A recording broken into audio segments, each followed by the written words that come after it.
South ఇండియాలోనే అతి తక్కువ ధరలకే రత్నాలందించే ఏకైక సంస్థ 6JVR. ఎన్నికల ప్రక్రియ మొదలైనప్పటి నుంచి అనేక బదిలీలు జరుగుతున్నాయి. అయితే ఇప్పుడు జరుగుతున్నటువంటి బదిలీలు చూస్తే ఒక వివక్షపూరితంగా జరుగుతున్నాయి అనేటువంటిది స్పష్టంగా కనిపిస్తూ ఉంది.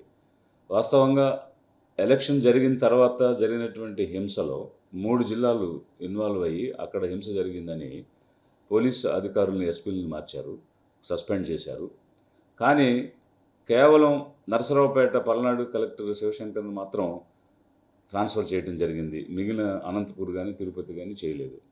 ఇప్పుడు రూల్ ఆఫ్ లా అనేటువంటిది ఏ విధంగా ఉంటుంది? ఈక్వాలిటీ బిఫోర్ లా అనేటువంటిది, లా అనేది అందరికీ సమానంగా ఉండాలి. కానీ దానిలో కూడా వివక్ష చూపించడం అనేటువంటిది ఇక్కడున్నటువంటి అధికార యంత్రాంగం చూపిస్తున్నటువంటి వివక్ష స్పష్టంగా కనిపిస్తూ ఉంది. చరిత్ర అంతా కూడా ఎవరైతే బలహీన వర్గాలుగా ఉన్నారో, వారు నోరులేని మూగజీవులుగా ఉన్నారో వారే బలవుతూ వస్తూ ఉన్నారు.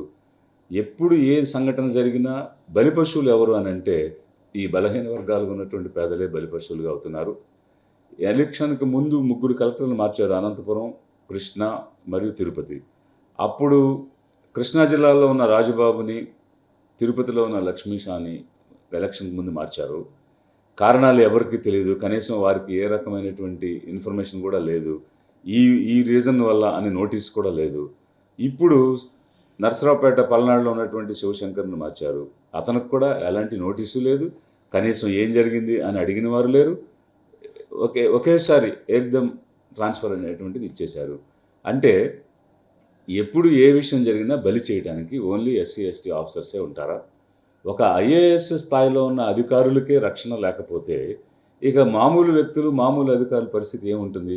అడిగేవారు లేరు, ఏం చేసినా కూడా చెల్లుతుంది అనేటువంటి విధానంతో ఈ వివక్షపూరితమైనటువంటి అధికార యంత్రాంగం నడిపిస్తున్న తీరు.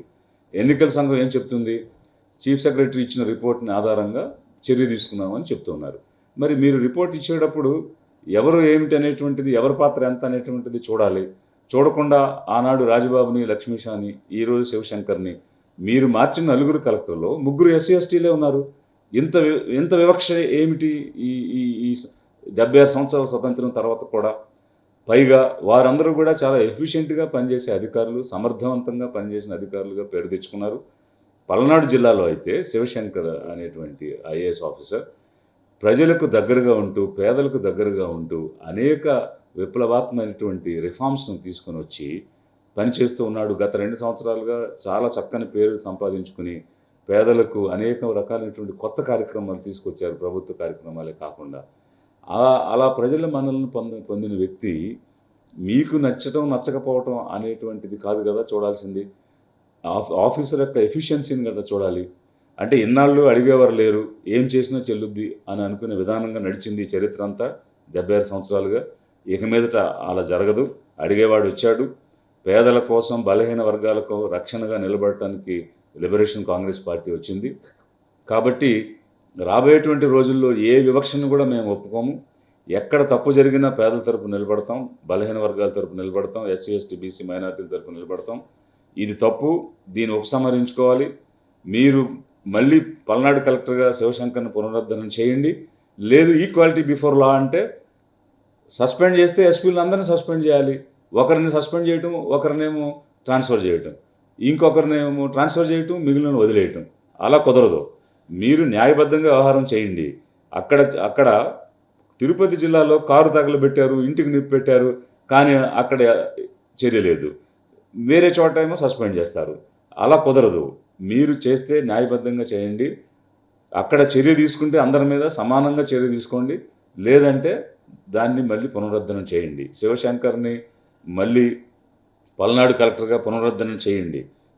లేదు అక్కడ ఏదైనా మీరు ఎత్తి చూపించగలిగిన తప్పు ఉంటే, ఈ రోజుల్లో మన ఆంధ్ర రాష్ట్రంలో అయితే డిస్ట్రిక్ట్ మ్యాజిస్ట్రేట్ రోల్ అనేది లా అండ్ ఆర్డర్లో లిమిటెడ్గా ఉంది. ఇది బీహార్, ఉత్తరప్రదేశ్ లాగా లా అండ్ ఆర్డర్లో డిస్ట్రిక్ట్ మ్యాజిస్ట్రేట్ యొక్క ఫైనల్ ఆర్డర్స్ ప్రతి చర్యలోనూ తీసుకునే విధానం ఇక్కడ లేదు.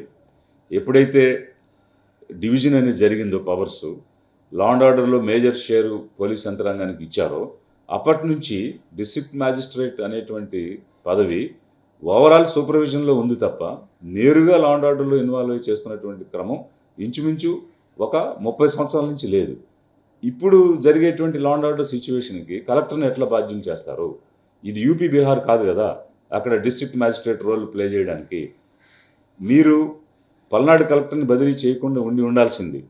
తప్పు చేశారు, అధికార యంత్రాంగం తప్పు చేసింది. ఎన్నికల సంఘం దృష్టికి కూడా దీన్ని తీసుకుని వెళ్తున్నాము. మీరు కేవలం సిఎస్ ఇచ్చిన రిపోర్ట్ని ఆధారంగా ఇలా చర్య తీసుకుని వివక్షపూరితమైన నిర్ణయాలు తీసుకోవడం అనేటువంటి తప్పు. ఇది రాజ్యాంగ విరుద్ధం. అందుకోసం ఇప్పుడు జరిగినటువంటి బదిలీలను పూర్తిగా ఖండిస్తూ రాజబాబు విషయంలో కానీ, లక్ష్మీషా విషయంలో కానీ, ఇప్పుడు జరిగిన శివశంకర్ విషయంలో కానీ దీన్ని మేము పూర్తిగా వ్యతిరేకిస్తున్నాము. ఇప్పుడే కాదు, రాబోయే రోజుల్లో కూడా అడిగేవాళ్ళు ఉన్నారు. బలహీన వర్గాలకు రక్షణగా నిలబడేటువంటి వాళ్ళు ఉన్నారు. Liberation Congress party SC ST BC మైనార్టీలకు జరిగే అన్యాయాన్ని ఎత్తి చూపిస్తుంది. న్యాయం జరిగే వరకు పోరాడి తీరుతుంది.